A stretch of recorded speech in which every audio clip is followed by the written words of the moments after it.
السلام علیکم ورحمۃ اللہ وبرکاتہ۔ پچھلے سبق میں ہم نے سبق نمبر 7 کرایا تھا اور آج ہم کرا رہے ہیں سبق نمبر 8 الدرس الثامن، 8واں سبق۔ تو دیکھیے بسم اللہ الرحمن الرحیم۔ انا ولدن، میں لڑکا ہوں، لڑکا ہے۔ انا ولدن، میں لڑکا ہوں۔ اسمی خالدن، اسم معنی ہے نام، اور یہاں پہ یا آ رہی ہے تو یہ سمجھے میرا نام، میرے کے لیے چھوٹی یا استعمال ہوتے ہیں۔ اسمی خالدن، میرا نام خالد ہے۔ انت تلمیذن، انت تلمیذن، تو طالب علم ہے۔ اسم کا ساجدن، تیرا نام ساجد ہے۔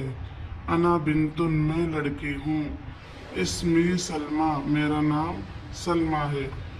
انت تلمیذتن، تو طالبہ ہے۔ اب یہاں پہ دیکھیے انتا مذکر کے لیے استعمال ہوا ہے، طالب علم ہے، اور انتی مؤنث کے لیے استعمال ہوا ہے کیونکہ یہاں پر تلمیذتن تانیث آئے تو پتہ چلا یہ مؤنث ہے تو طالبہ ہے۔ اسم کی اوپر، اسم کی یہاں پہ آیا تھا اسم کا اوپر کیونکہ وہ مذکر کے لیے تھا، یہاں اسم کی مؤنث کے لیے ہے تو کاف کے نیچے زیر لگا دی۔ اسم کی سعاد، تو سعاد ہے۔ ہوا رجل، وہ آدمی ہے۔ اسم وہ ماجدن، اس کا نام ماجد ہے۔ ہو اس کا لیے آتا استعمال ہوتا ہے، ہو مذکر کے لیے استعمال ہوتا ہے۔ اسم ہو ماجدن، اس کا نام ماجد ہے، اور ہوا وہ، یہ بھی مذکر کے لیے استعمال ہوتا ہے۔ ہیا امراتن، وہ عورت ہے، عورت کے لیے ہیا استعمال ہوتا ہے وہ کرنے کے لیے۔ اسمہا زینب، اس کا نام زینب ہے۔ ہا ضمیر لگ رہی ہے الف کے ساتھ تو یہ مؤنث کے لیے استعمال ہوتی ہے، اس کا نام زینب ہے۔ ھذا ابن ماجد، یہ ماجد کا لڑکا ہے، بیٹا ہے۔ ھذہ بنت ماجد، یہ ماجد کی بیٹی ہے۔ ھذا مذکر کے لیے ھذا اور مؤنث کے لیے ھذہ۔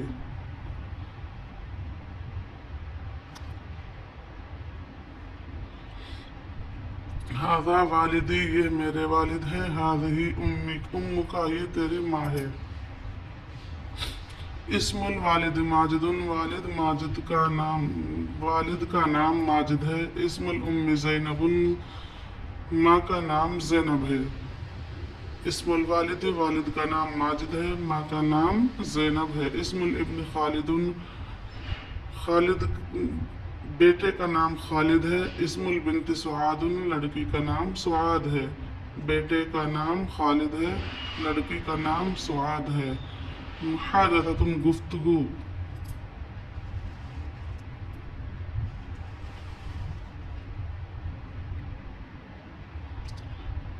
من انتا، تو کون ہے؟ انا تلمیذ، میں طالب علم ہوں۔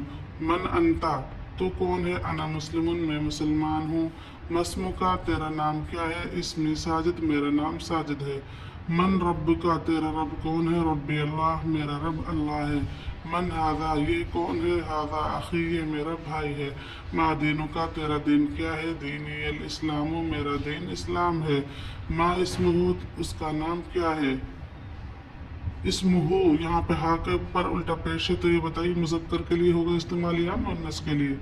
تو اسم ہو الف کے ساتھ نہیں ہے تو یہ مذکر کے لیے استعمال ہوگا، یعنی اس مرد کا نام کیا ہے؟ اسم ہو راشد، اس کا نام راشد ہے۔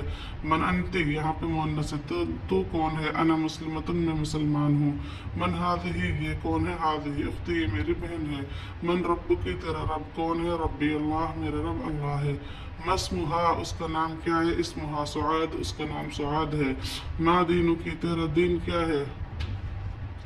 دینی الاسلام، میرا دین اسلام ہے۔ این والدک، تیرا والد کہاں ہے؟ والدی فی السوق، میرا والد بازار میں ہے۔ ہل اسمک سعاد، کیا تیرا نام سعاد ہے؟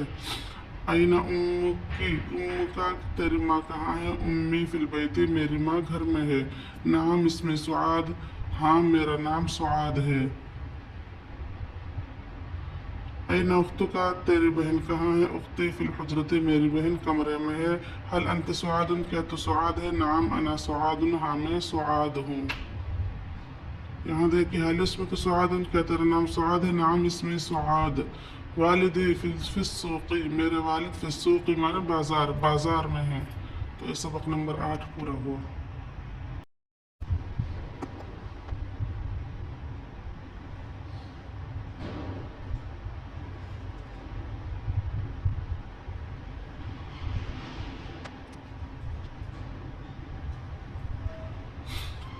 السلام علیکم ورحمۃ اللہ وبرکاتہ. سبق نمبر 8 کی تمرین دیکھیے تمرین علی الضمیر المجرور، ضمیر مجرور کی تمرین. ضمیر مجرور پر انا، انتا، انا میں، انتا تو، انت تو مؤنث کے لیے، انت مذکر کے لیے، ہوا مذکر کے لیے، ہیا مؤنث کے لیے، ہوا وہ، ہیا وہ. یا زیر کے ساتھ میرا، کا، تیرا، کی، کا مذکر کے لیے، تیرا، کی مؤنث کے لیے، تیری. ہو اس کا مذکر کے لیے، ہا اس کا مؤنث کے لیے. تو یہاں کیا کہا ہے؟ ضمیر مجرور پر. اسمی میرا والد، یعنی مجرور جو اس میں ضمیر لگ رہی ہے، کا، یا، ہا، ہو، ہا، یہ سب کیا ہے؟ ضمیر مجرور متصل ہے، یعنی کہ مضاف مضاف الیہ بن کر آ رہی ہے. اگر کسی اسم پر ضمیریں داخل ہوتی ہیں تو وہ مضاف مضاف الیہ بن کر آتے ہیں. کسی اسم پر ضمیر داخل ہوتے ہیں مضاف مضاف الیہ بن کر آتے ہیں. یعنی میرا نام، اسمی میرا نام، اسم کا تیرا نام، اسم کی تیرا نام، اسم ہے تیرا یعنی مرد کا نام، اسم کی عورت کا نام، اسم ہو اس کا نام، اسمہا مؤنث اس کا نام. کتابی میری کتاب، کتاب کا تیری کتاب، کتاب کی تیری کتاب، کتاب ہو اس کی کتاب، کتابہا اس کی کتاب، یعنی اس میں مؤنث کی کتاب، اس میں ہے مذکر کی کتاب. تیری کتاب مؤنث کی کتاب، کتاب کا مذکر کی کتاب. اب نیچے دیکھیے اعادۃ المبتدا، مبتدا آتی کیا ہے؟ مبتدا کا اعادہ کرنا. یعنی یہ الفصل، المنزلۃ، یہ مبتدا ہے تو ہمیں ان کا جملہ بنانا ہے. کس طریقے سے؟ الولد فی الفصل، لڑکا درسگاہ میں ہے، اس طریقے سے بنانا ہے. یا پھر الفصل فی الدرس، الفصل فی الاستاذ، درسگاہ میں استاذ ہے، اس طریقے سے بنانا ہے. المنزلۃ تپائی، المنزلۃ علی الکتابی، تپائی پر کتاب ہے. الباب دروازہ، مفتوحۃ کھلا ہوا ہے، الباب مفتوح دروازہ کھلا ہوا ہے. النافذۃ کھڑکی، النافذۃ مفتوحۃ کھڑکی کھلی ہوئی ہے. یا پھر النافذۃ علی الستارۃ کھڑکی پر پردہ ہے. یعنی مبتدا لانا ہے، پھر اس کے ساتھ دوسرا حرف لا کر جملہ کر دینا ہے پورا. اسی طریقے سے سارا. اس سے نیچے دیکھیے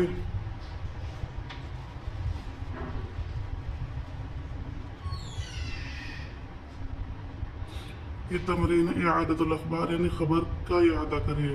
صغیر سب سے خبر ہے، صغیر صغیرۃ جہاں مؤنث ہے وہاں مؤنث کا جملہ بنانا ہے. کبیر مذکر ہے، کبیرۃ مؤنث ہے. صغیر چھوٹا. تو اب آپ اس پہ کا جملہ بنائیے. کسی طریقے سے کیسے بنائیں گے؟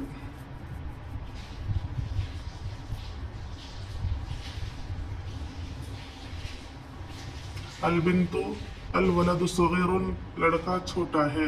یہ خبر ہی لانی ہے، معرف نہیں بنانا ان کو. البنت صغیرۃ، لڑکی چھوٹی ہے.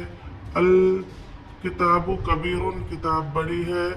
الکبیرۃ مؤنث ہے تو یہاں پہ مؤنث لفظ لائیں گے کچھ بھی.